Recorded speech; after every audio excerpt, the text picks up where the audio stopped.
Congratulations on the remix to Banana.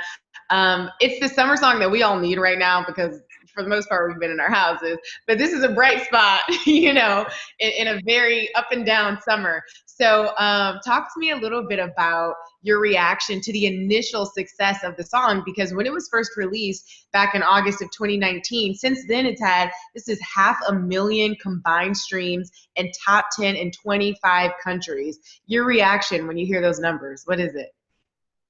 Oh, we're super happy, super happy.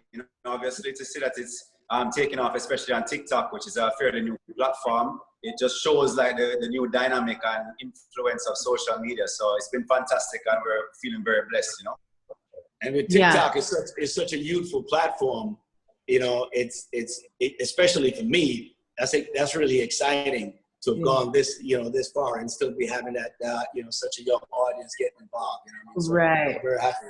Right. The banana drop challenge obviously taking over TikTok right now. When you guys saw how quickly that was taking off, what was your initial reaction? Were you like, what is TikTok? Did you already know? I feel like I already had an account. It's a song called That Love. Oh, okay. I did that on TikTok probably about 4 years ago. Oh, you're like, we good. We've been here. Yeah.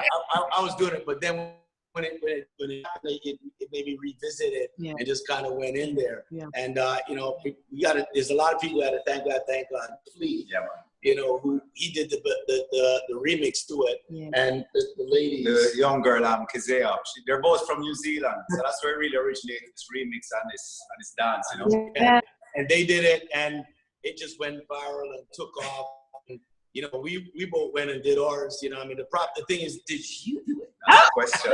I gotta do it. I'm gonna do it just for y'all. You know what I mean? Let me go find a pair of sunglasses. I'm looking around now. You gotta find a pair and get it done. But it's been an amazing ride.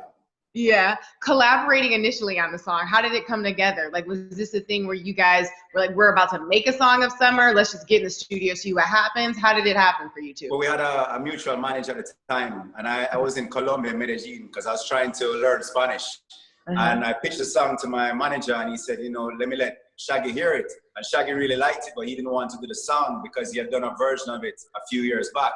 Okay. So with a lot of convincing, the manager kind of edged Shaggy on to do the song, and I didn't want to believe it until I heard his voice on it. It's very distinct. So once I heard his voice, I was like, yo, let's do it, let's go. Yeah, it was great because that song I did on my Bombastic album in 1996. And I was like, love the song. I love what he did with the lyrics. He took the whole Harry Belafonte melody and he created these really clever lyrics that I thought was so great. Yeah.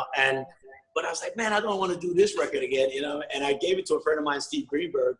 Steve was the guy that signed Josh Stone and was responsible for Baham and Dogs Out. I was like, Steve, I got a song I think would be right up your alley. You could do well with it. And he played, I played it for him, and he was happy. He was like, yo, this is a hit, but I want you on it. I'm like, man, I don't want to do this song. He's like, well, I'm not gonna put it out unless you're on it. And I was like, all right. So, but it's the best thing between Conkarah, my manager, and Steve. Boy, I'm glad they convinced me to be on this record because boy, we're having a great time with it.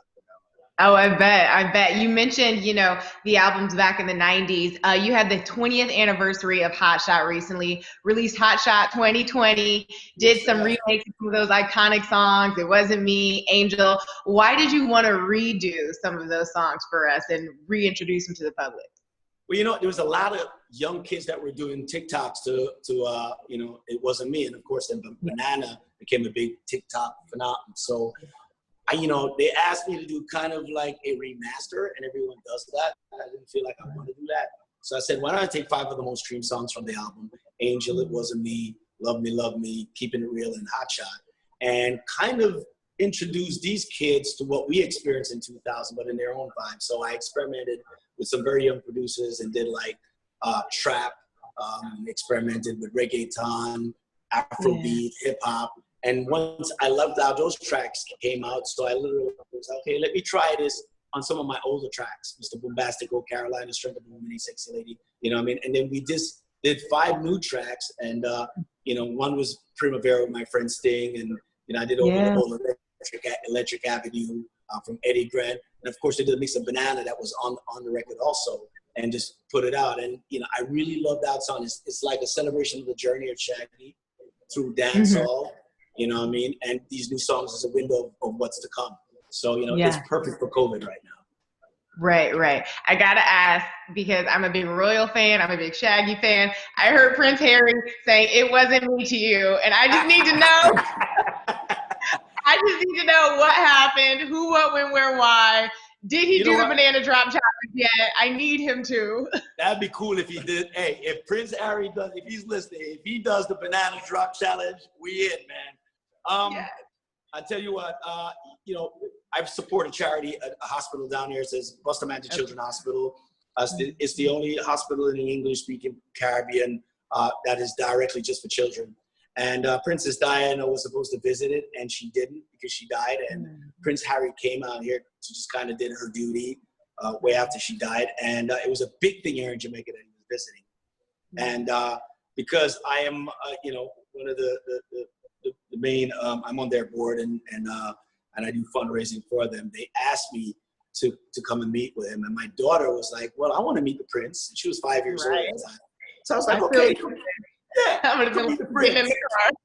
Yeah, come meet the prince. So I took her out, and she, you know, went to the hospital, took her out of school today. She went with the prince, and she was just not having it. She's like, that's not the prince, you know, because she, you know, she's like, he doesn't look like the prince on Disney. He's not on the horse. He doesn't have the cape, you know. And you know, Prince Harry says to me, he's like, I've never met anyone so unimpressed. And then right after, he was such a good sport. Right after that, he shook my hand and he says, wasn't me, and walked away. Oh my God, that is a priceless story. Your daughter is the hero of this whole story. She is the leading lady. I love it. No, she's fun. She's fun. Good stuff. Now, Conkarah, obviously the success of this single has really just taken things to another level. What are you looking forward to music-wise coming up next? What's next for you? Yeah, man, well, I'm working on a brand new EP right now. Shaggy is playing a integral role in that also. So we're actually going to the studio later today. So just keeping good music coming out, positive vibes. And yeah, just want to keep the people rocking, you know, and representing Jamaica to the fullest. And how is Jamaica doing? Just like on record, I kind of checked in with you guys at the top of it. Obviously, everyone is going through the ups and downs of the pandemic and quarantine. You're both Jamaican born. So how is the country as a whole right now? I think they've done it pretty well. I mean, he was here through most of it. Okay. When it just happened, when it happened, when the pandemic hit, I was in New York. I was stuck in New York for about 8 weeks. And then finally they shut the country down really quickly. I think they were ahead of the curve. They implemented like social distancing, right? It's curfew, everything. Curfews were implemented, you know, and not only that, wearing a mask is like mandatory in any public place here. And it's also policed not just by the authorities, but by just regular citizens. Like, yo, where's your mask? And they've somehow managed to contain it. And flatten the curve, you know what I mean? So, and there's still curfew in effect, like 11 o'clock at night. But people, for the most part, are respecting it, you know, and just going about our regular responsible, you know? Good, good. I'm glad to hear. Okay, 2 quick questions, and I promise I'm going to let you guys go. Shaggy, we heard that you almost were considered to be on Rihanna's album and then decided not to. Was that a thing? No, I did not decide to. You know what? Her A&R was a friend of mine, Omar, got in touch with me and said, hey, you know, we'd love you involved in the project. And I was like, okay, cool. You know, let's schedule some time for her and I to get in the studio. But because both of us schedules are just so crazy, you know, he had asked me to send some tracks in. And I was like, no, I'd rather me and her just release it and vibe. You know, and I said, you know, I'm not that guy, right? You know, I'd rather just going, because that's my process. You know, we're doing a record now with you Conkarah, and we're in there vibing together. And that's how you create magic, you know? And you know, the reporter took that what I said and just kind of went with it. And because anything with Rihanna becomes really viral after a while, you know. And you know, but her and I have been good for years. We're still good. She's an incredible artist and still one of the most substantive figures in Caribbean music, and a figure, especially a female within the Caribbean diaspora, so to speak, and just as a Caribbean girl. has done an amazing job, and we continue to support her. And I guarantee you that the minute that record is released, everybody will not be disappointed. I know a lot of people who have worked on it so far, and these are top class, top people who have been working on this record. So I know when it comes, it's going to be amazing. And I've heard a couple of stuff that has been pretty amazing already. So Awesome. I just think, you know, she's busy with Fenty, and whenever she's ready to do it. Right. Okay, cool. I love it. And then this is just selfishly for me. So you had a remix to Why I Love You with Major.